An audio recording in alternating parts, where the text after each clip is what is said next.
Welcome back to Self-Love Sunday, sister. Thank you so much for joining me again, or perhaps for the first time. Very warm welcome to you. I'm very happy that I get to be with you on this journey of self-growth, healing, gaining self-authorship, and remembering who you truly are at the core, an autonomous being. Today's subject: what if self-care is something different than we normally think self-care is? What if self-care means trusting yourself and our relationship with decision making? Let's dive into the episode and speak about that.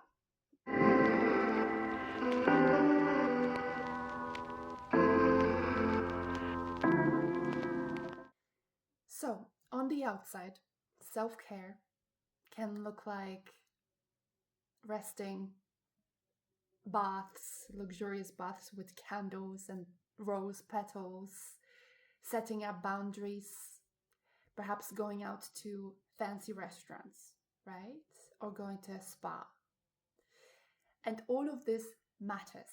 I love doing that for myself, right?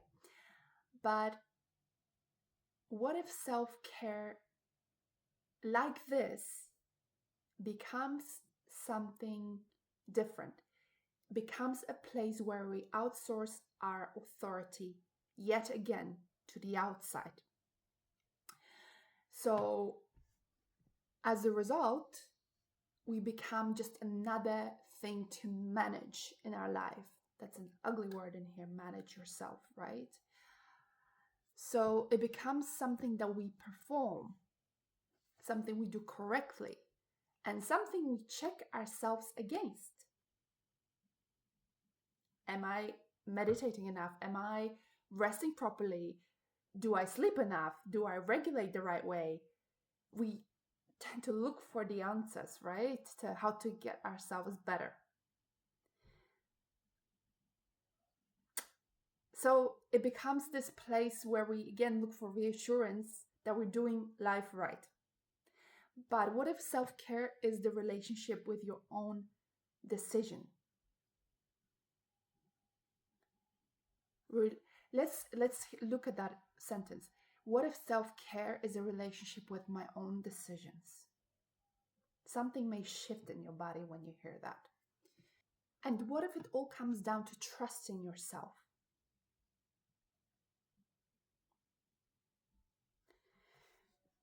So you begin to experience yourself like you're in a relationship with someone. And relationships are built through decisions, not ideals, not future proofing. Yeah. When we make any small choice to pause, to speak, to stop, to continue, to reflect, that becomes a moment where you either abandon yourself or you stay. That's why this kind of self-care can feel unsettling at first, because there is no script. There is no right way. It might get a little scary, right? There isn't a right way to live your life.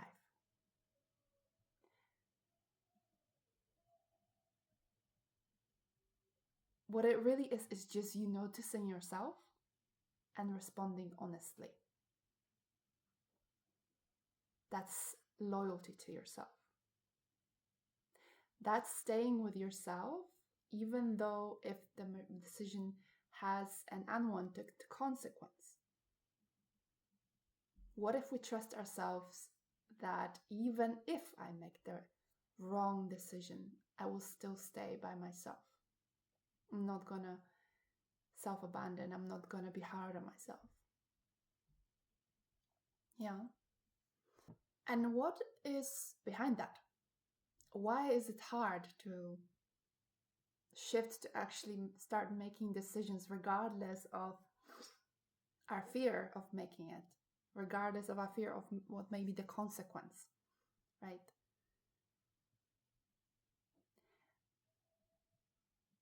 Have you ever been coerced, mocked, punished, or shamed for choosing wrong? Have you been growing up around this kind of environment? Because that will make us choose somewhere in between, the gray area. That would make us hesitate from making the wrong decision. That's what keeps us lost. That's what keeps us stuck.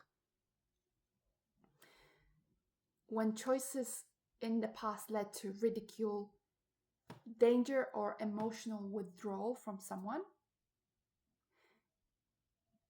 trusting yourself stopped feeling safe. Making mistakes stopped feeling safe. But that hesitation that became your default as a result was not weakness, was intelligence. Yeah. So it's incredibly intelligent of our bodies to stay in the middle.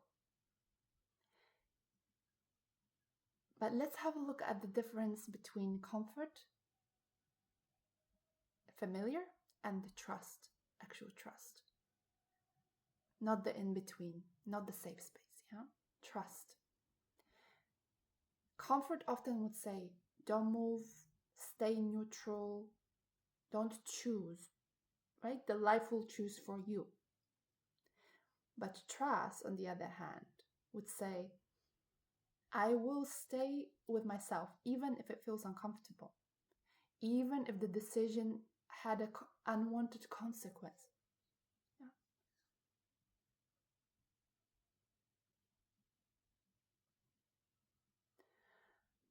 Comfort often feels like numbing yourself or freezing, and trust often feels quiet, steady, slightly exposed.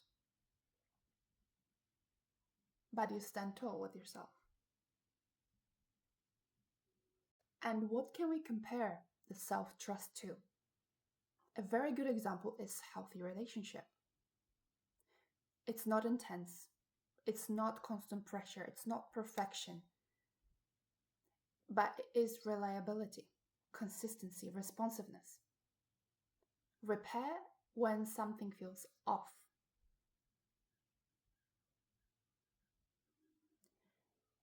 So there is a great mantra online you can include in your life when you're feeling like afraid of making a decision. You don't trust yourself because you're always right. You trust yourself because you don't abandon yourself when you're not right. Yeah. And I think, is that hitting deeper?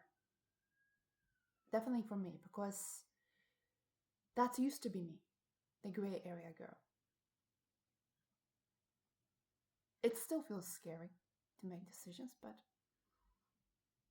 I'm starting to see how actually making it, rather than pondering over and over again whether it's going to be right or wrong, making it actually will get me to my answers quicker. Yeah. So how would we redefine self-care into that trust? What would be the examples of that? Self-care might look like letting yourself decide and staying present with the outcome.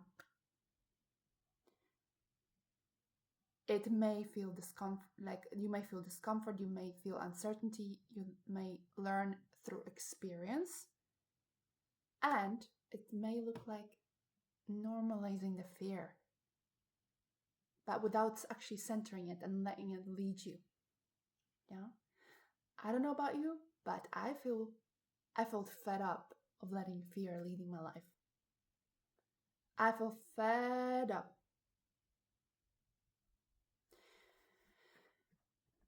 So I want to invite you today,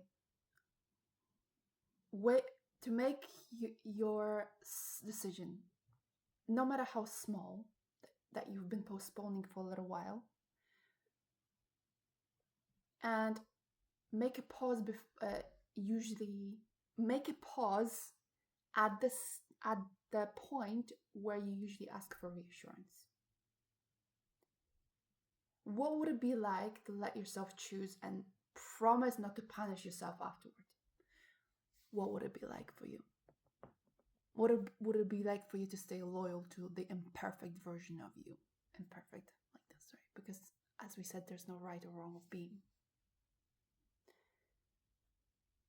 So let yourself choose and promise not to punish yourself afterwards.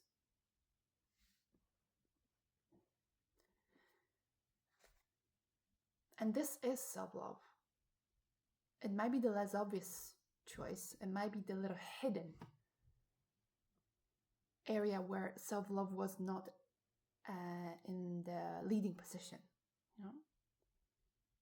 Love is not protecting yourself from life. Love is trusting yourself inside it.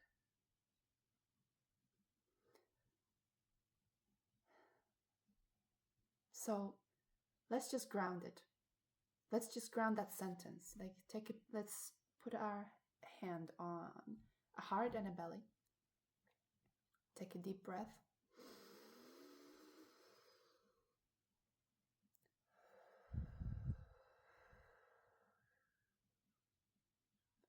And let's repeat that. Self-love is not protecting myself from life. Self-love is trusting yourself inside of life.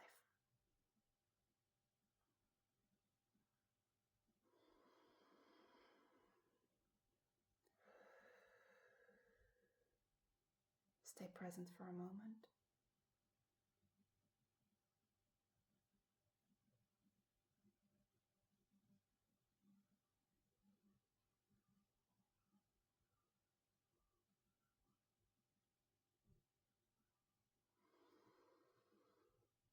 Self-love is not protecting myself from life.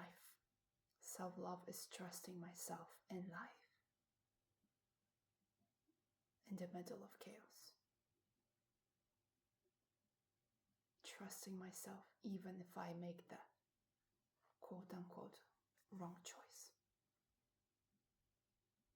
Yeah.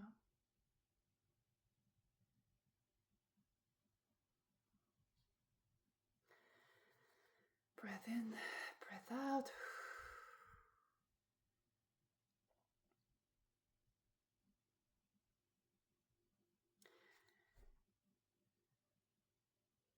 I felt it. I felt that land. I hope you did too. And to summarize, don't become another thing to manage in your life. There is no script. There is no right or wrong of how to live your life. You don't have to be afraid if you're like skipping some step of self-care that you've set yourself up for. You don't have to beat yourself up for lack of discipline in certain things, because discipline will come with time. It will come with the depth of love for yourself. It will genuinely become easier and easier the more you trust yourself and the more you love yourself.